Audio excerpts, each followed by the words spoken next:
Vamos para mais um vídeo da série Sua Dúvida, quando você é quem envia o questionamento aqui para a gente e a gente tenta transformar essa sua dúvida em vídeo numa resposta um pouco mais detalhada. Vamos dar uma olhada qual é a dúvida desse vídeo e no final eu explico como é que você faz para mandar o seu questionamento aqui para a gente no canal Sala de Trânsito. Olha, aqui foi uma dúvida deixada em um dos vídeos do canal, em que a gente fala sobre cursos especializados, tá certo? E aí a pessoa, no restante da conversa, ele até diz, faça um vídeo explicando isso aí e tal. E tá aqui a sugestão que foi dada, porque é uma questão boa. Essa pessoa é condutor de uma ambulância que é de propriedade de um município. Ou seja, a ambulância da prefeitura, como o pessoal costuma chamar, tá certo? Então aqui, no caso de uma ambulância que está no nome da secretaria do município, como se dá a infração? Pois na minha habilitação apareceu as duas multas, segundo ele. A de conduzir e a de permitir. Tá correto isso? Eu vou perder 14 pontos, mesmo sem ser o dono do veículo. A questão que motivou a dúvida dele, né, acaba sendo contrário, porque eu explico uma coisa e ele está vendo outra coisa na prática. E bateu essa dúvida e com razão, e eu vou explicar por quê na sequência. Antes de mais nada, eu preciso explicar uma coisa aqui para vocês. Olha, em relação a responsabilidade da infração. Esse é um tema que eu já abordei várias vezes aqui no canal, porque é uma dúvida recorrente, mas para a gente entender esse contexto, principalmente você que não acompanha o canal, deixa eu trazer essa explicação aqui para vocês. Olha, nós temos as infrações que são de responsabilidade do proprietário do veículo e infrações que são de responsabilidade do condutor. Existem ainda outras pessoas que poderiam ser responsabilizadas, como embarcador, transportador, pessoa física, pessoa jurídica, mas no nosso caso a gente vai se limitar a falar sobre a responsabilidade do proprietário e a responsabilidade do condutor. Uma observação que eu sempre faço é a seguinte, o proprietário do veículo, ele é sempre responsável pelo valor da multa, pelo pagamento da multa, independentemente de quem cometeu a infração. É claro que esse proprietário ele pode eventualmente pedir um ressarcimento. Imagina, eu peguei o seu veículo emprestado e cometi uma infração de ultrapassar em local proibido. É uma multa de quase R$ 1.500. Aí você vai chegar e me dizer, tu vai me pagar esse valor que tu me deu de prejuízo aí. E aí eu vou fazer o ressarcimento. Mas legalmente falando, quem fica responsável pelo pagamento da multa vai ser sempre o proprietário. O proprietário, ele vai ser responsável pelas infrações relacionadas ao veículo. Quando eu me refiro à infração relacionada ao veículo, eu estou falando aqui de documentação desse veículo, ou seja, isso aqui é uma infração de responsabilidade do proprietário, e eu estou falando aqui de equipamentos obrigatórios do veículo, tá certo? Então, se é uma infração relacionada à documentação, ou se é uma infração relacionada a algum equipamento obrigatório do veículo, isso é responsabilidade do proprietário. Em outras palavras, e a título de exemplo, se um veículo não está devidamente licenciado, ainda que eu tenha sido abordado, imagina, peguei um veículo de outra pessoa emprestado e esse veículo não está devidamente licenciado. E aí eu fui abordado, o agente da autoridade de trânsito constatou que o veículo não estava licenciado, está atrasado, como a gente costuma dizer popularmente, e ele fez a autuação. Eu estava lá na hora, ele até me identificou e tudo mais, mas eu não sou o dono, eu sou o condutor, estou com o carro ali emprestado. Para quem é que vai essa pontuação? Para o proprietário do veículo. E esse proprietário, inclusive, ele não pode sequer fazer o que a gente chama de transferir os pontos. Por quê? Porque o proprietário é o infrator. E isso está expresso no texto da lei, viu, gente? Quem quiser dar uma conferida no CTB, vai aqui, artigo 257, parágrafos 2º e 3º do Código de Trânsito Brasileiro. Aqui vocês vão encontrar essa referência que eu estou trazendo para vocês em relação à responsabilidade. Então não tem como. Da mesma forma, uma questão de equipamento obrigatório. Imagine que o meu veículo está com um pneu careca, uma lâmpada queimada, e você pegou emprestado. Você me empresta seu carro, está aqui, toma a chave. E aí você foi abordado pela fiscalização e o agente da autoridade de trânsito verificou que o pneu estava em mau estado de conservação, ou pneu careca, como a gente costuma dizer, uma lâmpada queimada. O agente fez a autuação, você conduzia, mas a pontuação vai para quem? Vai para mim, que sou o proprietário. Por quê? Porque eu sou infrator. O texto da lei diz isso de forma expressa. Eu não posso sequer transferir aquela pontuação. Por quê? Porque eu sou o infrator. Não tem como transferir essa responsabilidade. Agora, o proprietário também é responsável pela chamada habilitação legal e compatível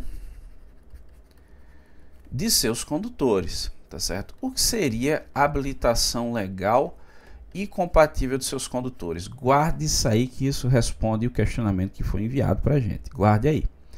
Já o condutor, ele vai ser sempre responsabilizado pelos atos que são praticados por ele na direção do veículo. Exemplo, excesso de velocidade, avanço sinal vermelho, dirigir sob influência de álcool, falta de capacete na moto, manobra perigosa, enfim. Tudo isso é responsabilidade do condutor do veículo, tá certo? E aí, se esse condutor foi abordado, ele já foi identificado, não tem como indicar um outro infrator ou transferir os pontos, como o pessoal costuma dizer popularmente. Se ele não foi abordado e houve autuação, então o proprietário é que vai ser notificado para indicar o réu infrator, sob pena dele mesmo ser responsabilizado. A não ser que esse proprietário tenha indicado previamente, por meio do aplicativo da carteira digital de trânsito, o principal condutor do veículo. Aí essa pessoa é que vai ser responsabilizada se não indicar o réu infrator, a não ser que tenha sido ele mesmo, tá certo? Então, esse é o cenário. Aí no caso do questionamento que foi enviado para a gente, é preciso saber o seguinte ainda, olha, existem alguns cursos especializados que são exigidos para condutores profissionais, como por exemplo, o curso especializado para transporte de veículo de emergência, tá certo? Esse curso aqui, ele tem previsão legal no CTB, lá no artigo 145 do CTB. E ele está regulamentado por meio dessa resolução aqui, ó, que é a resolução número 789 de 2020 do CONTRAN, tá certo? Nessa resolução nós temos a previsão de que se trata de um curso que possui 50 horas aulas, tem validade de 5 anos, pode ser feito de forma presencial ou à distância, EAD, desde que seja, claro, em entidades credenciadas. Ao final do curso é preciso fazer uma prova teórica presencial no DETRAN para validação desse curso, e aí depois dessa prova, a informação de aprovação do curso ela vai constar no RENASH do condutor, que é o popular prontuário. Se não for feito isso e o curso não for registrado no RENASH, para tudo efeito legal, esse cara não tem um curso, tá certo? Depois de 5 anos, para poder renovar esse curso, é preciso fazer um curso ali de 16 horas aulas de atualização, que pode ser presencial à distância também, mas não precisa de prova, tá certo? E se eu não tiver o curso? E se esse cara aqui não tiver o curso, o que é que acontece? Bom, aí nós temos um cometimento de uma infração. Essa infração, ela não existia na redação original do CTB.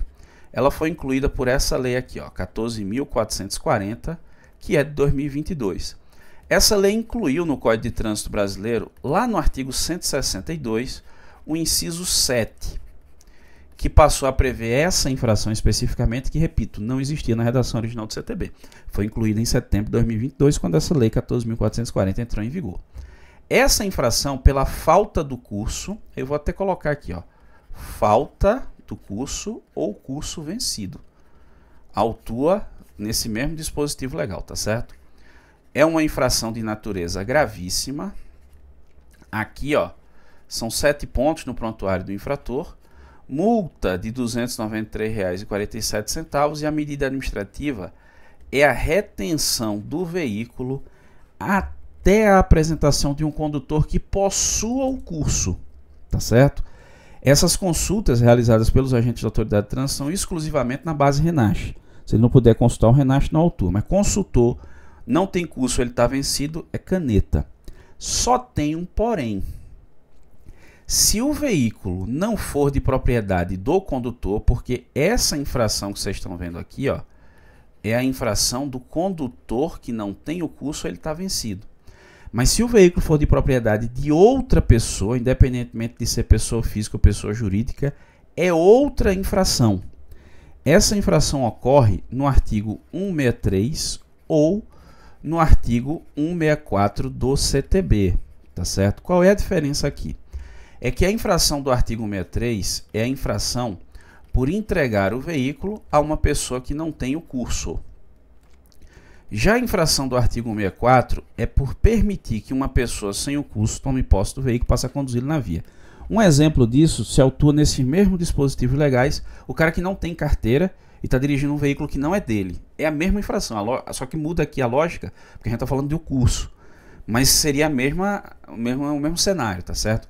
Qual é a diferença aqui do 163 e do 164? É que o entregar presume-se que o proprietário está presente. Mas você lembra lá que era um veículo de uma secretaria, pessoa jurídica?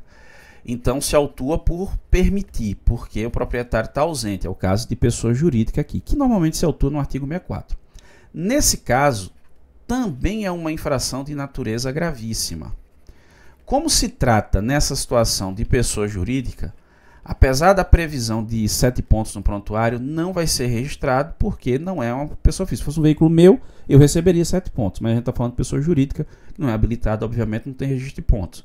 Mas tem mais uma multa de R$ 293,47. Então perceba, o cara sem um curso especializado ou com ele vencido, se o veículo não é dele, tem duas autuações, uma por condutor, outra por proprietário. Os dois vão ser autuados, tá certo?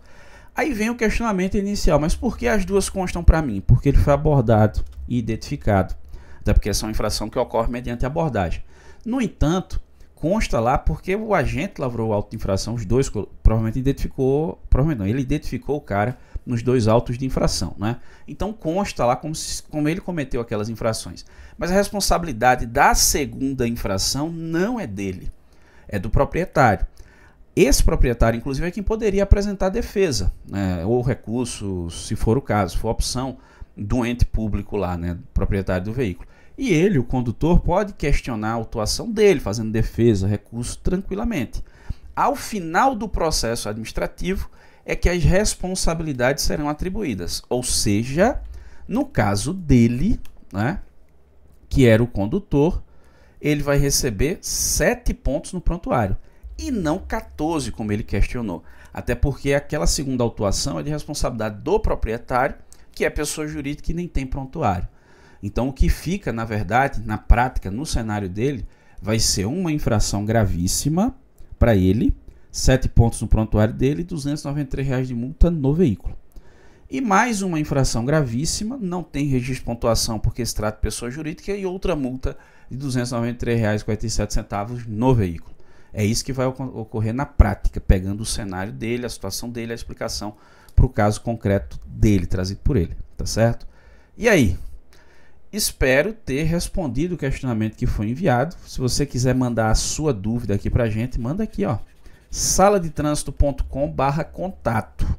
Aí você faz constar lá no formulário que gostaria de ver a sua dúvida respondida em vídeo e a gente tenta transformar esse seu questionamento em vídeo. Ou você deixa nos comentários desse vídeo aqui. E se você também ficou com dúvida, concorda com algo, discorda de algo, fique à vontade. Vá deixando aí nos comentários que a gente vai tentando te ajudar. E se quiser também recomendação de escola para fazer o curso de emergência à distância, é com a gente. Deixa aí nos comentários que eu te dou essa dica aí, essa recomendação, essa orientação de onde é que você faz esse curso à distância. Vai que eu consiga até um desconto para tu. Já pensasse? Deixa aí nos comentários. Ficou com dúvida, manda lá que eu tento te ajudar de alguma forma, beleza? Agradeço muitíssimo a você que me acompanha até aqui. Um grande abraço. Até a próxima.